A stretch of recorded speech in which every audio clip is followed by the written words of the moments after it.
নিকুঞ্জ education চেনেলটোলৈ আপোনালোক সকলোলৈ স্বাগতম জনাইছোঁ। মই আজি আপোনালোকৰ বাবে এনেকুৱা এটা জব লৈ আহিছোঁ যিটো নেকি আপোনালোকে কেৱল চিম্পুল 10 পাছ হ'লে আপোনালোকে আবেদন কৰিবলৈ পাৰিব আৰু 2026 বৰ্ষৰ বাবে বহুখিনি পদ মুকলি কৰি দিছে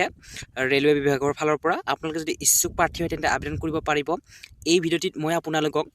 এডুকেশ্যন কোৱালিফিকেশ্যন, এজ লিমিট, ইয়াত কোনসকলে আবেদন কৰিবলৈ পাৰিব আৰু এই ৰেলৱে বিভাগৰ কিমানখিনি পোষ্ট মুকলি কৰি দিছে, অৰ্থাৎ টোটেল পোষ্ট আৰু পোষ্ট ৱাইজ ভেকেঞ্চি কিমান আছে আৰু ইয়াত আপোনালোকৰ এজ লিমিট কিমান, গোটেইখিনি আপোনালোকক জনাই দিম এই ভিডিঅ'টিৰ মাধ্যমেৰে। আপোনালোকে এই ভিডিঅ'টি সম্পূৰ্ণকৈ চাওক, তেতিয়াহে বুজি পাব। আৰু মই আপোনালোকক এটা কথা ক'ব বিচাৰোঁ, যিসকলে ৰেলৱে বিভাগৰ ফালৰ পৰা ভেকেঞ্চি বা অপেক্ষা কৰি আছিলে তেওঁলোকৰ বাবে এইটো বহুতো ভাল খবৰ, যিহেতু 11,127টা পোষ্ট মুকলি কৰি দিছে। আপোনালোক সকলোৰে বাবে ভাল খবৰ। যিসকলে লোকো পাইলট পোষ্টৰ বাবে আবেদন কৰিম বুলি অপেক্ষা কৰি আছিলে তেওঁলোকৰ বাবে বহুতো ভাল খবৰ যে 11,127টা এছিষ্টেণ্ট লোকো পাইলট পোষ্ট মুকলি কৰি দিছে। ইয়াত সাধাৰণ আপোনালোকে চিম্পুল 10 পাছ আৰু লগত আপোনালোকৰ ITI থাকিব লাগিব, অৰ্থাৎ 2 বছৰীয়া আপোনালোকৰ ITI ডিপ্ল'মা থাকিব লাগিব। আপোনালোকৰ যিকোনো ফিল্ডত হ'ব পাৰে, আপোনালোকৰ গোটেইখিনি ইনফৰ্মেশ্যন এই ভিডিঅ'টিৰ মাধ্যমেৰে আপোনালোকে পাব। আৰু ইয়াত আপোনালোকৰ এপ্লাই ডেট ষ্টাৰ্ট কেতিয়াৰ পৰা হ'ব আৰু আপোনালোকে কেতিয়া ইয়াৰ লাষ্ট ডেট, গোটেইখিনি আপোনালোকে জনাই দিম। আপোনালোকে এই ভিডিঅ'টি পোনপ্ৰথমতে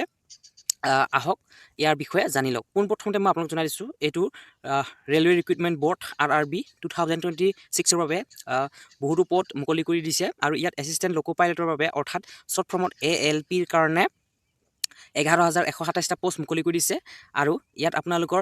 জোন ৱাইজ আপোনালোকে পাব ইয়াত ভেকেঞ্চিসমূহ। যেনে ধৰণৰ ইয়াত আমাৰ নৰ্থ ইষ্টৰ কাৰণে RRB গুৱাহাটী আছে। এই গুৱাহাটীত কিমান পোষ্ট কি গোটেইখিনি মই আপোনালোক জনাই দিম। আপোনালোকে এই ভিডিঅ'টো সম্পূৰ্ণকৈ চাওক। ইয়াত আপোনালোকৰ পোনপ্ৰথমে জনাই দিছোঁ চেলেৰি আপোনালোকৰ লেভেল 2 অফ 7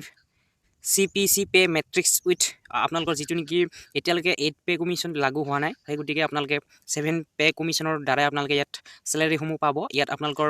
19,900 আপোনালোকৰ পাৰ মান্থ, এইটো হৈছে বেছিক চেলেৰি। আৰু ইয়াত এজ লিমিট আপোনালোকৰ 18 পৰা 30 বছৰলৈকে আছে আৰু ইয়াত 1 জুলাই 2026লৈ কাউণ্ট কৰা হ'ব। ইয়াত আৰু আপোনালোকৰ এজ ৰিলেক্সেশ্যন আছে, যিহেতু OBC NCL সকলে 3 বছৰ পাব, SC ST সকলে 5 বছৰ পাব। আৰু ইয়াত আপোনালোকৰ এডুকেশ্যনেল কোৱালিফিকেশ্যনখিনি হ'ব আপোনালোকৰ মেট্ৰিকুলেশ্যন লাগিব, অৰ্থাৎ 10 পাছ লাগিব, লগত আপোনালোকৰ SSLC plus ITI from recognise বা ইনষ্টিটিউশ্যন আপোনালোকৰ হ'ব লাগিব। আৰু ইয়াত NCVT হ'ব পাৰিব বা SCVT হ'লেও হ'ব, ঠিক আছে। Trades of the fitter, electrician, instrument mechanic, আপোনালোকৰ ইয়াত গোটেইখিনি দিয়া আছে। Maintenance mechanic, radio' TV electronics mechanic, আপোনালোকৰ মটৰ ভেচাইকেল ৱায়াৰমেন, গোটেইখিনি ট্ৰেক্টৰ মেচিন, ইয়াত গোটেইখিনি দিয়া আছে। আপোনালোকে এটা এটা কৰি ইয়াত চাব পাৰিব। ইয়াত আপোনালোকে এটাই মাত্ৰ চাব যে আপোনালোকে কোনটো বিভাগৰ পৰা আপোনালোকে ITI কৰিছে, সেইটো আপোনালোকে চাব। Matriculation SSLC plus course complete apprenticeship in the trades mentioned above. ইয়াত আপোনালোকৰ যিখিনি মেনশ্যন কৰা আছে আপোনালোকৰ কমপ্লিট কৰ্চ কৰা হ'ব লাগিব, তেতিয়াহে আপোনালোকে পাৰিব। আৰু 3 years diploma in mechanical, electrical, electronics, automobile engineering, মানে 3 বছৰ তাৰ বাবে লাগিব যিসকলে মেকানিকেল বা ইলেক্ট্ৰিকেল, ইলেক্ট্ৰনিক্স পষ্টত আপোনালোকে বা অট'মোবাইল ইঞ্জিনিয়াৰিং এই পষ্টত যদি আবেদন কৰিব বিচাৰে তেন্তে আপোনালোকৰ এই লাগিবই 3 বছৰীয়া আপোনালোকৰ যিটো নেকি ডিপ্ল'মা। কম্বিনেশ্যন আপোনালোকৰ ইয়াত গোটেইখিনি দিয়া আছে, ইঞ্জিনিয়াৰিং বা আপোনালোকৰ ITI গোটেইখিনি দিয়া আছে, ঠিক আছে। পোনপ্ৰথমতে আপোনালোকক মই জনাই দিছোঁ, ইয়াত আপোনালোকে তেতিয়াহে বুজি পাব যিসকলে ITI বা 3 ইয়াৰ্ছ পলিটেকনিক আপোনালোকে ডিপ্ল'মা কৰিছে তেওঁলোকেহে বুজি পাব। কিন্তু এইখিনি সাধাৰণকৈ যিসমূহ 10 পাছ আছে তেওঁলোকে কিন্তু ইয়াৰ বিষয়ে একো নাজানিব, কাৰণ তেওঁলোকে এই ফিল্ডত এতিয়ালৈ যোৱা নাই। সেই গতিকে যিসকল চিম্পুল 10 পাছ তেওঁলোকৰ ডিপ্ল'মা কোনো ধৰণৰ ডিপ্ল'মা নাই, তেন্তে তেওঁলোকে এই ভিডিঅ'টি স্কিপ কৰিব পাৰে, যিহেতু আপোনালোকৰ বাবে এই ভিডিঅ'টি নহয়, ঠিক আছে। এতিয়া ফিজিকেল আৰু medical standard of the candidate for RRB assistant loco pilot post must be as mention below. ইয়াত আপোনালোকৰ গোটেইখিনি মেনশ্যন কৰা আছে যে আপোনালোকৰ ফিজিকেল টেষ্ট কেনেকুৱা ধৰণৰ হ'ব। মেডিকেল ষ্টেণ্ডাৰ্ড আপোনালোকৰ A1 হ'ব। ফিজিকেল ষ্টেণ্ডাৰ্ড আপোনালোকৰ physical fit in all standard আপোনালোকৰ গোটেইখিনি ফিজিকেল ফিট থাকিব লাগিব, তেতিয়াহে আপোনালোকে পাৰিব। ডিষ্টেঞ্চ বা ভিজন আপোনালোকৰ 6/6 উইদাউট গ্লাছ আপোনালোকৰ 6/6 হ'ব লাগিব, আৰু গ্লাছ আপোনালোকৰ ইয়াত একচেপ্ট নকৰিব। নাৰ ভিজন আপোনালোকৰ 0.6 উইদাউট গ্লাছেছ, আপোনালোকে গ্লাছ ব্যৱহাৰ নকৰাকৈ, অৰ্থাৎ আপোনালোকে চশমা ব্যৱহাৰ নকৰাকৈ 0.6 আপোনালোকে ইয়াত দেখিবলৈ পাৰিব লাগিব 0.6 ডিষ্টেঞ্চৰ পৰা আপোনালোকে ইয়াত পাৰিব লাগিব মাছ আপোনালোকৰ 5 টেষ্ট ফৰ কালাৰ ভিজন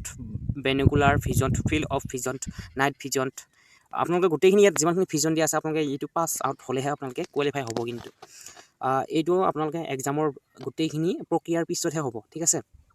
আৰু এইটো আপোনালোকৰ CEN 01-2025 বৰ্ষৰ ভেকেঞ্চি হয় যেহেতু মই আপোনালোকক জনাই দিছোঁ যেটো নেকি 2025 বৰ্ষত RRBৰ ALPG ওলাইছিল সেইটো হৈছে 2024 বৰ্ষৰ 24 বৰ্ষৰটো হ'ল 23 বৰ্ষৰ ঠিক তেনে ধৰণে হয় 26 বৰ্ষৰটো 25 বৰ্ষৰ কিন্তু 26ত মানে ভেকেঞ্চিটো আউট কৰি দিয়ে ঠিক আছে ঠিক তেনে ধৰণে এই ক্যালেন্ডাৰটো আৰু ইয়াত আপোনালোকে আবেদন কৰিবলৈ পাৰিব 10টাৰ পৰা 5টা বজালৈকে বা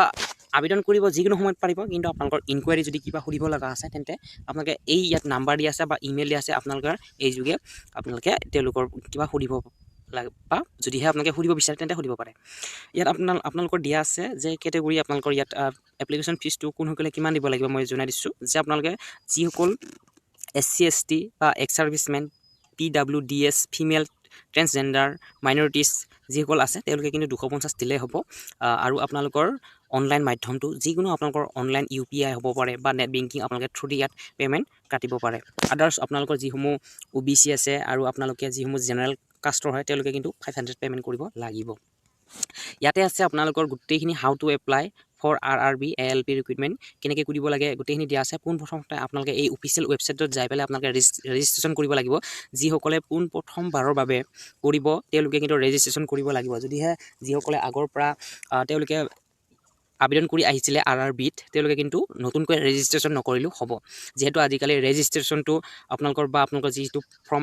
ফিল আপ কৰোঁতে আপোনালোকৰ ফটোবিলাক লাইভ হয় যেহেতু আজিকালি বহুতো সুবিধা হয় সেই গতিকে আপোনালোকে নিজৰ মোবাইলতেই নিজে কৰি লোৱাটো বেছি ভাল কাৰণ কম্পিউটাৰ শ্বপত আপোনালোকে যদি যাই পেলাই আপোনালোকে অনলাইন কৰে তেন্তে আপোনালোকৰ ৰিজেক্ট হ'ব পাৰে ৰিজেক্ট হোৱাৰ পিছত আপোনালোকৰ কোন ধৰণৰ তেনেকুৱা ধৰণৰ কাৰেকশ্যনৰ ডেট দিলেও আপোনালোকে বহুখিনি ফিজ ভৰিব লগা হয় আপোনালোকে নিজে কৰি লোৱাটো বেছি ভাল আৰু ইয়াত আপোনালোকৰ কেতিয়াৰ পৰা এপ্লাই হ'ব 15/5/2026 অৰ্থাৎ আপোনালোকে এইটো মাৰ্চ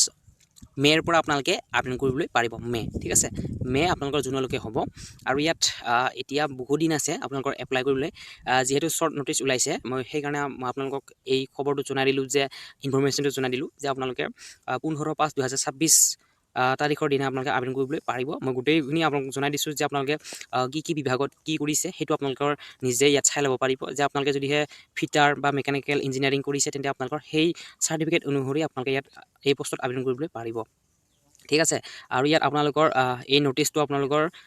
কেতিয়া ওলাইছিলে আপোনালোকৰ এই নোটিছটো আপোনালোকৰ 10 মাৰ্চৰ দিনাখনে ওলাইছে কিন্তু এই নোটিছটো অকমান লেট হৈছে মোৰ এই ভিডিও দিওঁতে কাৰণ এতিয়ালৈ কোনো ধৰণৰ এপ্লাই অহা নাই ঠিক আছে এপ্লাই এতিয়া বহু দিন আছে সেইকাৰণে মই এই ভিডিওটো বনোৱা নাছিলোঁ বা এই ইনফৰমেশ্যনটো আপোনালোকক দিয়া নাছিলোঁ আৰু ইয়াত প্ৰত্যেক সিম্পল 10 পাছে কিন্তু আবেদন কৰিব নোৱাৰে সেই গতিকে ইয়াত বহুতো কম কম্পিটিশ্যন হয় যিসকলে নেকি ITI বা 3 ইয়াৰ্ছ পলিটেকনিক ডিপ্ল'মা কৰিছে তেওঁলোকৰ বাবে এইটো ভাল সুযোগ ঠিক আছে আৰু ইয়াৰ লাষ্ট ডেট হ'ব 14/6/2026 আপোনালোকৰ জুন মাহত আপোনালোকৰ 14 জুন দিনাখনে আপোনালোকৰ ইয়াৰ লাষ্ট ডেট হ'ব আৰু যিসকলে ADRE 3 হওক বা যিসকলে আসাম লেণ্ড ৰেকৰ্ড বা আপোনালোকৰ SSC GD আৰু যিমানখিনি কম্পিটিটিভ এক্সাম আছে যদি আপোনালোকে প্ৰিপাৰেশ্যন কৰি আছে তেন্তে আপোনালোকৰ ৰিজনিং মেথছ বা অসমৰ বাবে Assam specific GK current affair গোটেইখিনি যদি আপোনালোকে